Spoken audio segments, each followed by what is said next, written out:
اللہ الرحمن الرحیم۔ میرے محترم سامعین السلام علیکم۔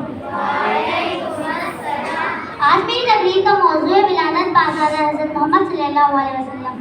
تو میں اپنی تقریر کو اس شعر سے شروع کرنا چاہتی ہوں۔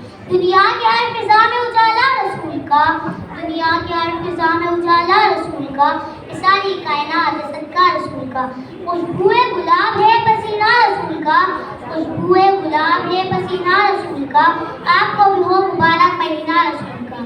عزیزان گرامی، صدر ربیع الاول ہے، کائنات کے ذرے ذرے پرنور اور دنیا کا چپا چپا خوش نظر آتا ہے۔ دنیا خوش کیوں نہ ہو؟ افق عالم پر آفتاب طلوع ہے، یعنی سرور کائنات حضرت محمد صلی اللہ علیہ وسلم کی ولادت ہوئی ہے۔ ہر گل میں، ہر شجر میں ایک نئی تازگی، ایک نیا انداز ہے، ایک خوشی ہے، ایک جذبہ ہے، ایک جنون ہے۔ سامعین محترم، خوشی کیوں نہ ہو؟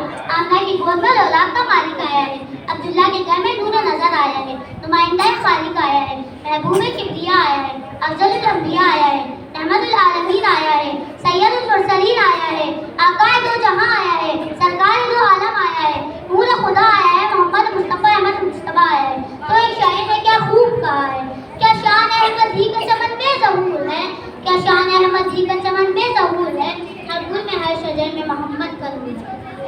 عزیزان گرامی، کائنات کا ذرہ ذرہ جھوٹا اپنی زبان میں ان کی شاعر یہی پکار تھی کہ فخر کائنات آ گیا، نبیوں کا پیشوا آ گیا، امت کا ناخدا آ گیا، رحمت العالمین آ گیا، نمائندہ الہی آ گیا، گناہگاروں کا شافعی آ گیا، سرکار دو عالم آ گیا، بی فاطمہ کا بابا آ گیا، علی مرتضیٰ کا بھائی آ گیا، اس کا شہر آ گیا، خدا کا پیغام توحید سنانے والا آ گیا۔ بس میں اپنی تقریر کو اس شعر پر ختم کرنا چاہتی ہوں کہ محمد سے وفا تو نے تو ہم تیرے ہیں، کہ محمد سے وفا تو نے تو ہم تیرے ہیں، یہ جہاں چیز ہے کیا لوہ و قلم تیرے ہیں۔ والسلام علیکم۔